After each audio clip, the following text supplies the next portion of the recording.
బ్రహ్మదేవాయ నమః. ఈరోజు బ్రహ్మపురాణంలోని గౌతమీ నది యొక్క మహత్యం గురించి, శ్వేతుడు ఎవరు, వారి గురించి తెలుసుకుందాము.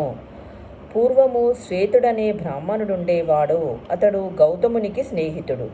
అతడు గౌతమీ నదీ తీరాన ఆశ్రమం నిర్మించుకొని ఉన్నాడు. శ్వేతుడు శివునికి భక్తుడు. కొంతకాలానికి శ్వేతుడు మరణించాడు. యమదూతలు అతనిని తీసుకుపోవడానికి వచ్చారు. కానీ వారు శ్వేతుని ఇంట్లోకి కూడా రాలేకపోయారు. యమభటులు తిరిగి రాకపోయేసరికి చిత్రకుడు యమునితో ఏం జరిగి ఉంటుంది, భటులు ఎందుకు తిరిగి రాలేదు అన్నాడు. యముడు మృత్యువును పంపాడు. అతడు యమభటులు శ్వేతుని ఇంటి బయట నిలబడి ఉండటం చూశాడు.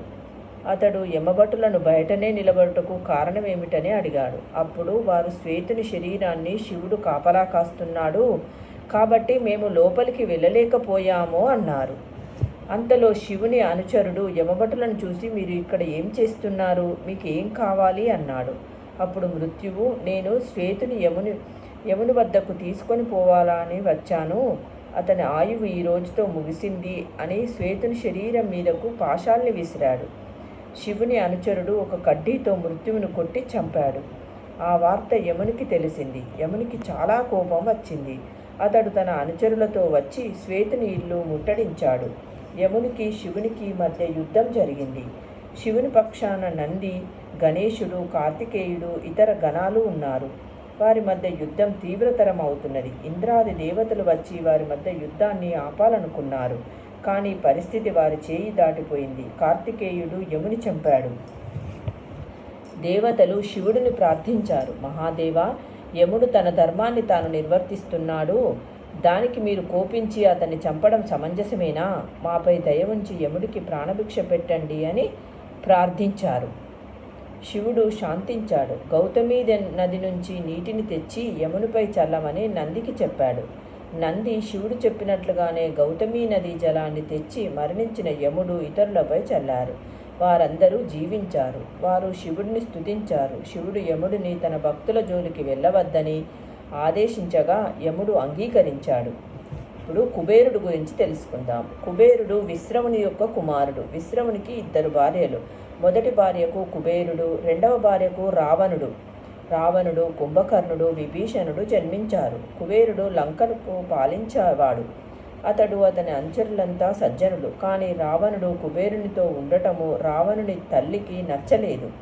ఆమె తన కుమారులను పిలిచి, మీరేం చేస్తున్నారు, నాకెందుకు బాధ కలిగిస్తున్నారు, మీరు రాక్షసులు, వారు దేవతలు, వారితో మీరు ఎందుకు స్నేహం చేస్తున్నారు, మనం వారికి శత్రువులం, కుబేరుడెంత ధనవంతుడో చూశారు కదా, మీకంత సంపద లేదు కదా, మీరు కూడా దేవతలంత సంపన్నులు కావడానికి ప్రయత్నించండి, వారికంటే మీరు అధికులుగా ఉండాలి అంది. ఆ మాటలు విని రావణుడు, కుంభకర్ణుడు, విభీషణుడు అడవికి తపస్సు చేయడానికి వెళ్ళారు. బ్రహ్మదేవుని మెప్పించి వరాలు పొందారు. గొప్ప బలశాలులయ్యారు. రావణుడు కుబేరుని ఓడించి లంకా రాజ్యాన్ని గెలుచుకున్నాడు. దానితో పాటు కుబేరుని పుష్పక విమానాన్ని కూడా తీసుకున్నాడు. లంక నుండి కుబేరుడిని వెళ్ళగొట్టాడు. కుబేరునికి రక్షణ ఇచ్చిన వారిని కూడా చంపుతానని రావణుడు బెదిరించాడు.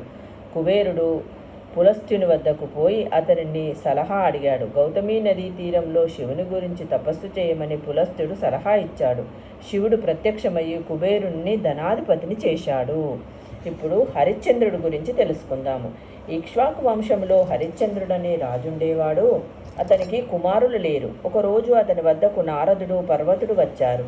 వారు రాజుతో పుత్రులు లేకపోతే స్వర్గప్రాప్తి కలదని చెప్పారు. హరిశ్చంద్రుడు, నాకు పుత్రప్రాప్తి కలిగే విధానం చెప్పమని వారిని అడిగారు. వారు, నీవు గౌతమీ నదీ తీరానికి పోయి వరుణుడిని ప్రార్థిస్తే కుమారులు కలుగుతారు అని చెప్పారు. హరిశ్చంద్రుడు వారు చెప్పినట్లే గౌతమీ నదీ తీరానికి వెళ్ళి వరుణుడిని ప్రార్థించాడు. వరుణుడు ప్రత్యక్షమయ్యి, నీకు ఒక షరతు మీద కుమారుడు కలుగుతాడు. నువ్వు వరుణయాగం చేసి నీ కుమారుని బలి ఇవ్వాలి. ఇది నీకు సమ్మతమేనా అన్నాడు. సరే అన్నాడు హరిశ్చంద్రుడు. తర్వాత హరిశ్చంద్రుడికి రోహితుడనే కుమారుడు కలిగాడు. వరుణుడు వచ్చి యాగం గురించి గుర్తు చేశాడు. నా కుమారుడు చాలా చిన్నవాడు, అతనికి 10 రోజుల వయస్సు రానియండి, ప్రస్తుతం యాగానికి పనికిరాడు అన్నాడు హరిశ్చంద్రుడు. 10 రోజుల తర్వాత వరుణుడు మళ్ళీ వచ్చాడు. దంతాలు రానియండి అన్నాడు హరిశ్చంద్రుడు. రోహితునికి 7 సంవత్సరాలు వచ్చిన తర్వాత వరుణుడు వచ్చాడు. ఇవి పాలపళ్ళు మాత్రమే, నిజమైన దంతాలు రానియండి అన్నాడు హరిశ్చంద్రుడు. తర్వాత వరుణుడు మళ్ళీ వచ్చాడు. నా కుమారుడు క్షత్రియుడు, క్షత్రుడు నేర్వవలసిన విద్యలు అతను నేర్వలేదు, అప్పుడు కానీ అతడు క్షత్రియుడు కాదు, ఇప్పుడు అతడు సంపూర్ణ మానవుడు కాదు అని అన్నాడు హరిశ్చంద్రుడు. కొన్ని సంవత్సరాలు గడిచాయి. రోహితుడు క్షత్రియునికి అవసరమైన విద్యలు నేర్చుకొని యువరాజయ్యాడు. వరుణుడు మళ్ళీ వచ్చాడు. వరుణునికి, హరిశ్చంద్రునికి రోహితుని ఎదుటే సంభాషణ జరిగింది. తండ్రి, నేను విష్ణువుని గురించి యజ్ఞం చేయాలనుకుంటున్నాను. ముందుగా యజ్ఞం పూర్తి కానియండి, తర్వాత మీ ఇష్టం వచ్చినట్లు చేయండి అన్నాడు రోహితుడు. రోహితుడు అడవికి వెళ్ళాడు.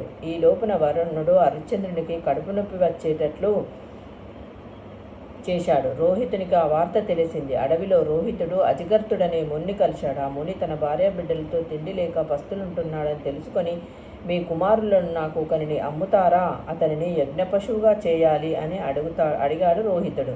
నేను నా పెద్ద కుమారుని అమ్మను, నా భార్య చిన్న కుమారుని అమ్మడానికి అంగీకరించదు. ఇద్దరికీ మధ్యనున్న వానిని ఇస్తాను. అతని పేరు శునశ్చేపుడు.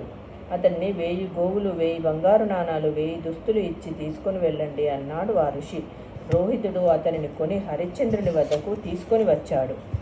రోహితుడు తండ్రి, నీవు వరుణ యాగం చేసి నా బదులు ఈ శుష్యశేపుడిని బలి ఇచ్చి వరుణుడిని సంతృప్తిపరచు అన్నాడు. హరిశ్చంద్రుడు, మనం ఈ పని చేయలేము. రాజులు బ్రాహ్మణులను రక్షించాలి. మనము బ్రాహ్మణ పుత్రుని ఎలా బలి ఇవ్వగలము?